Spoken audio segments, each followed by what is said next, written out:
This is Sleeping in Trees, the audiobook. Chapter 11, Raccoon Roundup. One Saturday morning I was hanging out on my bike below Dork's driveway looking for something to break the boredom.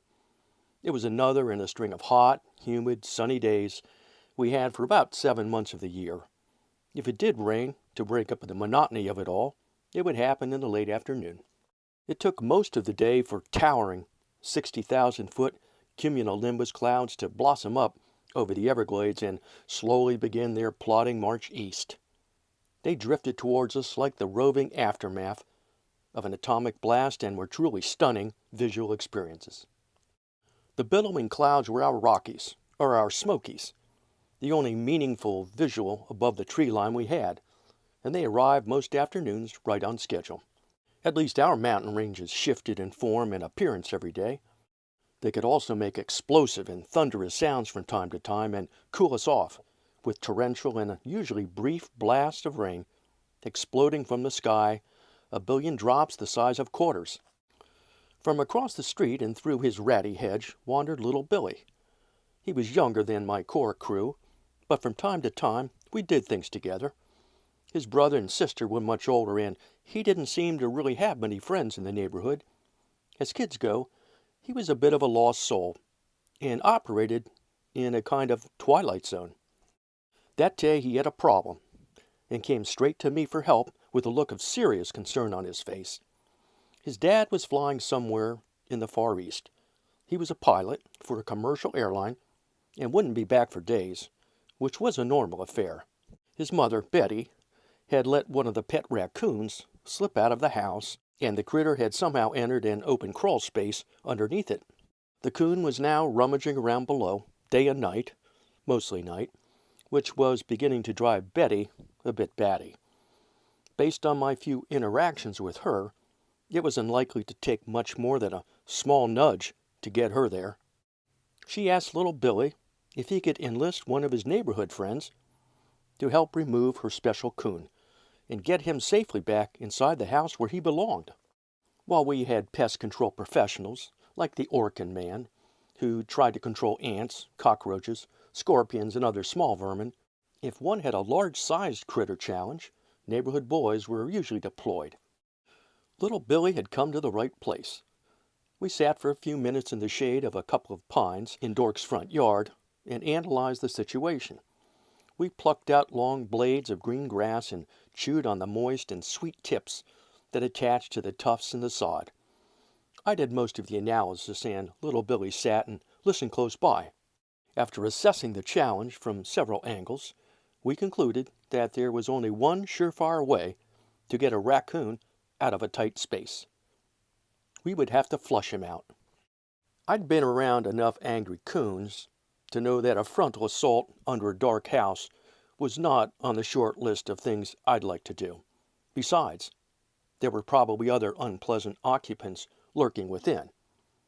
I had no idea what I was really heading into. The pet coon also must absolutely come out alive, which eliminated numerous other methods. First, we discussed using a hose, but that presented a number of problems. Foremost, a very wet, furious raccoon. While I could run with the speed of a scalded cat, I was not entirely sure how fast a pissed-off coon could run. Little Billy wasn't a speedster.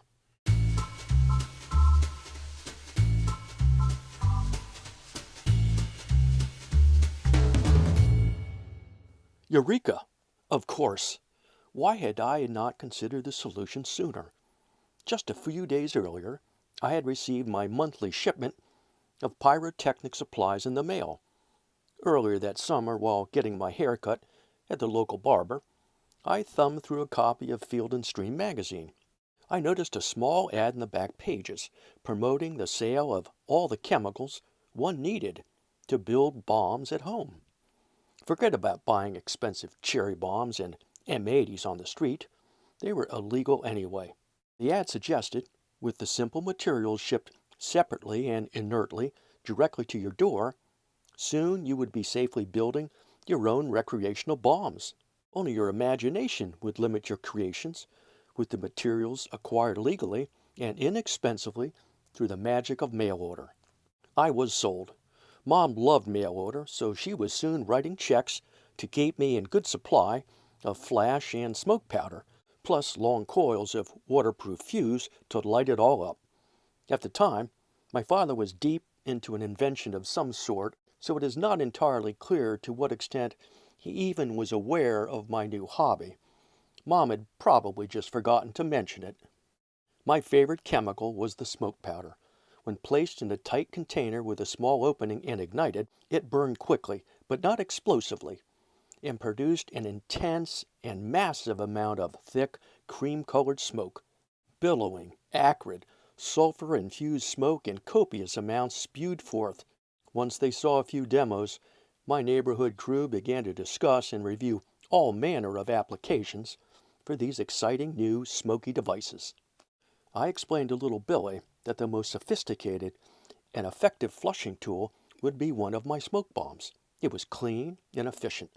A few putrid gas clouds should flush out the uncooperative critter, along with all of his new buddies, without causing any long-term damage to either the pet or his house. We didn't consider Betty. He agreed. We headed over to my house and went to work.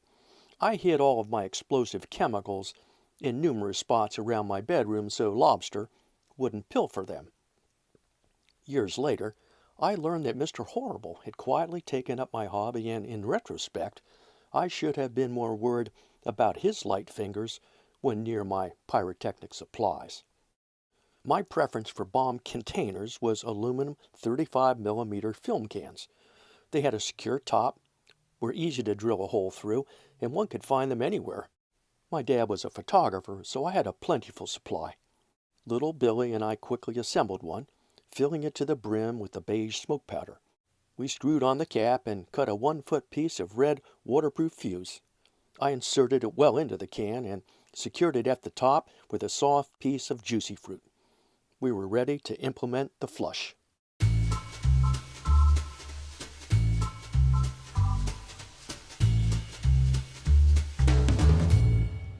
Back to little Billy's house we went. All was quiet in the afternoon heat. I could hear the crickets, a constant and mesmerizing racket in South Florida in those days that made me feel sleepy and lethargic. Little Billy pointed out the torn screen cover to the underground access at the left side of the front steps. I dropped on my hands and knees, slowly crawled up to the small dark opening, and peered inside. I smelled mildew. Pitch black greeted me. I heard a little shuffling. Not knowing what I was dealing with, I decided to move ahead pronto. Lighting the fuse, I held it a few moments, watching it methodically burn, and tossed the smoke bomb into the dark hole under the house. I stood up and ran to join little Billy, sitting attentively with legs crossed in the front yard. We sat and waited some more. My smoke bombs were highly reliable, so there was no doubt that it would soon perform. And did it ever! Within moments, the acrid signature smoke began to billow from the crawl space, the front door, and finally the living room windows. Holy crap, I thought. This was much more than I'd anticipated. The smoke had filled the crawl space first, but had then filtered up quickly through the living room and kitchen. We had apparently just smoke bombed the entire place. I asked little Billy where Betty was. He did not answer, just stared at me with big owl eyes. The crazed coon soon ripped out through the open crawl space with a smoky blast, on a singular mission to break away from the choking air. Almost as quickly, the front door burst open and Betty staggered out, equally engulfed in a cloud of choking smoke. She stumbled down the front steps, gasping and coughing. Her eyes were bulging, and she was a disturbing yellowish white in color.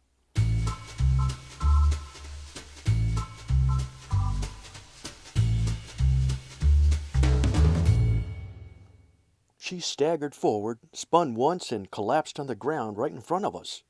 I was beside myself with concern. Little Billy had not informed me that, among a few other ailments, Betty suffered from severe emphysema and was highly reactive to airborne sulfur chemicals. She was lying prone in her front yard, gasping for air. We were horrified and hovered around her wondering what to do next. Perhaps we had done enough already, I thought. As she writhed and coughed, I pointed out to little Billy that his mother smoked without pause. I could not comprehend how a little more smoke could create such havoc. He said nothing, in complete shock from the series of rapid and unexpected events. Thankfully, in a few minutes Betty sat straight up and began to breathe more freely.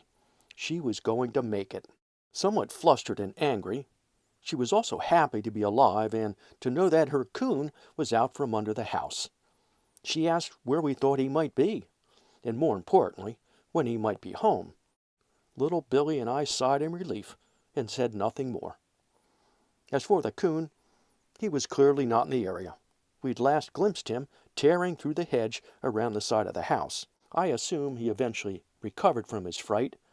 I don't know for sure because little Billy and I rarely connected again in the randomness of teenagers growing up. His family had some distracting home life issues that made it difficult to engage socially in the following years. What happened to Betty's pet coon is today unknown. Our jumbo-sized pool cage was rusting. The pool was wide, the cage very tall. So my mother suggested strongly that my father hire a professional. Maybe he should have done it himself. It's chapter 12, and it's called Tin Man.